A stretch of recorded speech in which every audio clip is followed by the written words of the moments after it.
Yeah. The dimension of physicality is you, your physical life, your body. The dimension of soul of physicality is that love you feel. Is the dimension of interaction of the fields of the physical life. The dimension of the soul is what connects you to the outside world of your physicality with this limitation.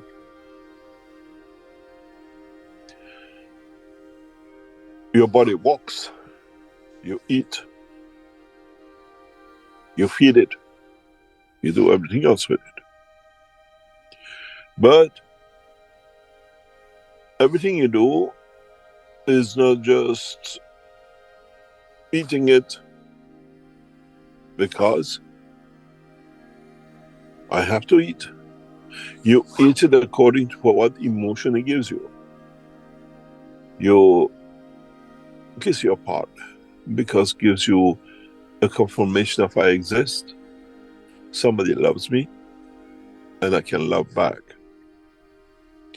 You have a desire, or you take an apple, you think of one apple, you get up and you go to the fridge and you pick up an apple to eat it.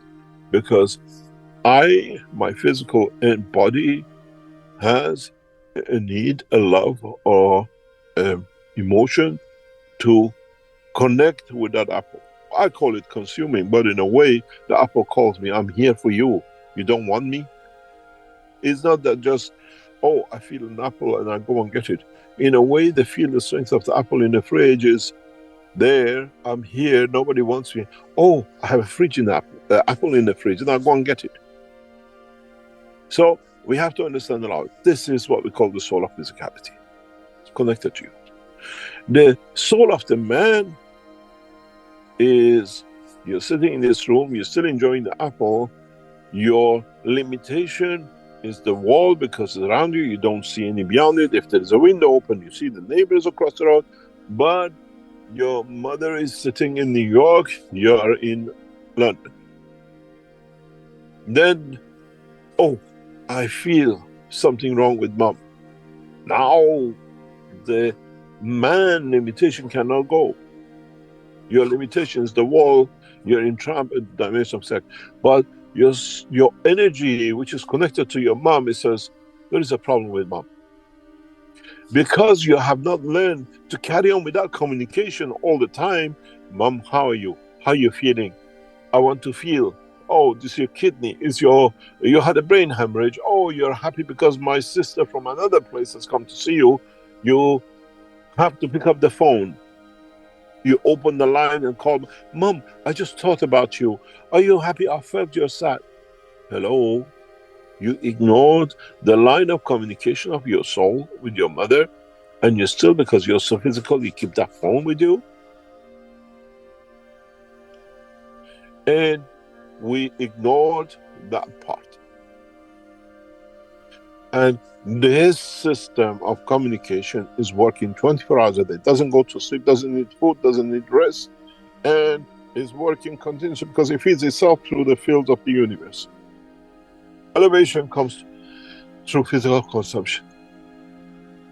So now you understand the difference. It's your physical body on the sofa, it's your emotion of enjoying the odor, the essence, the touch, the feeling, the warmth, the everything else with that apple you're chewing. But this is limited to the wall. You cannot see beyond dimension of physicality of the wall. But the soul feels the mother in New York. And that's your soul. And this is what we denied. And the more and more we become closer, the more and more we become aware of, you just don't need to talk. Because you use that line of communication. Because you learn a new language. You go to language lessons, you watch television programs to learn French, to learn German. And the language which you know you denied. I have a gorgeous feeling and understanding of this. When we came to England in 1970s, my younger brother went to one of the exclusive private schools in England. He looked a little bit Pakistani, because you can say the difference between the Pakistanis and Indians, and a little bit Harvard. He had that inclination towards that. But he wanted to learn English, and he didn't want to interact with the Iranians in his school. And those days, it was a rich time, half of the school were the Iranians. So anybody asked him, are you Iranian? He says, no, I'm from Pakistan. Then they couldn't speak to him Farsi, and he had to speak English because he wanted to learn English. One day a Pakistani guy says, if you're Pakistani, why don't you speak Urdu? He says, nothing to do with you. I don't like to speak Urdu. He denied himself because he chose to learn a new language, to be in the environment, to learn the culture, but he had no choice. It was the only private school in the city, and that's how he had to go, where to go. He was conditioned. But we used to laugh at him. Even till he was alive, I used to call him Pakistani Motion. Because he, with that way, learned to become. He became more English than Englishman. He learned every facet of how to live, to talk, to be, but he was a pure Iranian in his culture, in living and everything else. So we are in the same position. We deny ourselves because it suits us to be in that position. We deny our soul. We deny what is natural to us because we've been told to deny, because with that, the religious people can abuse us. The denial of the soul has come out of the religion, out of the belief, not out of our choice of us. And anybody who connects to it, is something wrong with him. If you heard a new controversy which has been going around the Keshe Foundation, I explained to you, it's very easy. Now that we start teaching about the soul, the understanding and the work and all the work we do, a sect of the Christianity has said this is Antichrist, because they said when the Christ comes, these things will appear first. They don't say these things appear because the time has come. And now this sect of Christians, oh, something wrong with Keshe Foundation. They're Antichrist. Because they said these are the sign when the promised one comes. So if we are the sign, how could be anti? It doesn't work. Because we are part of it. You denied the existence of your soul to yourself because it's brainwashed. How do we know the difference? You don't need to know the difference. It's you. There has never been a difference. Your sofa, your body on it, you enjoying the apple, that's the wall giving you the limitation. But this can jump out, can be somewhere else. When we did a test with the Chinese military in the summer of this year, they said, oh, you're producing material inside the room. And this is what is created here. When the military officers were walking outside, it says, it's coming outside too. It's got nothing to do with the walls. The walls and the glass don't stop it. It's raining the same outside. Because the military generals never understood this is a plasma, has no physical dimension.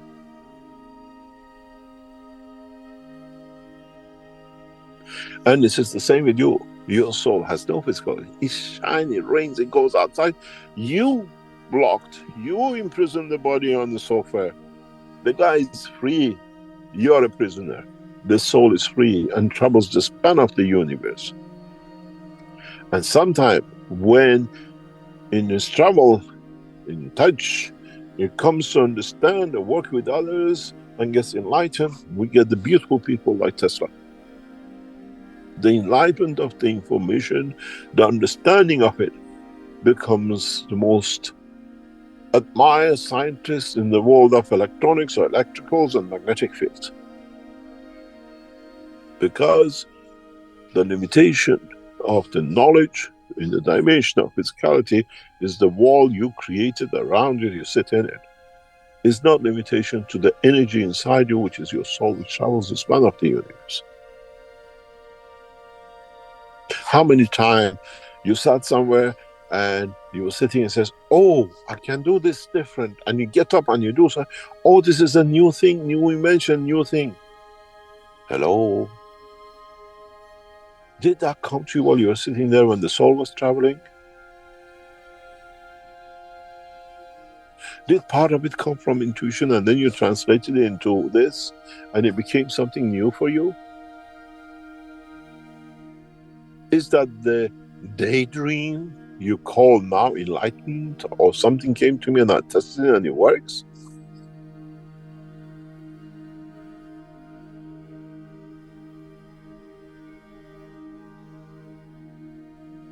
Then you understand. As I said, we are all in it. Is accepting it, understanding it, and what we do with it. I sat with my sister discussing about, and I've said this before, homeopathy. She's a homeopathy doctor. And she was telling me this and this and that. I tried to explain to her, this is not the way you understand it. How it works is different. And in discussion, I fell asleep. She was sitting next to me. And I woke up. She said, I saw you downloading. Because I got up, I said, I'm going to write a paper about homeopathy that you understand. You learn the physical dimension. You don't understand the field dimension of it. And I wrote the paper after homeopathy within hours. And she said, I watched you. You were downloading information.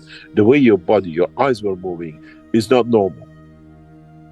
I said, does it matter? Now you know the fact. Now you know the truth. How he came, asleep, awake, running, in shower, whatever. Because it's the knowledge we have to accept. And this is what we call the soul. And we have denied this to ourselves. Next time when you say, oh, I felt this, say, my soul tells me this, and I do that. And I had a lot of people, very recently, one of the knowledge seekers writing that to me. My soul told me, Mr. Keshe. I said, your soul told you, but you are misinformed by the knowledge because then you need somebody to confirm it to you.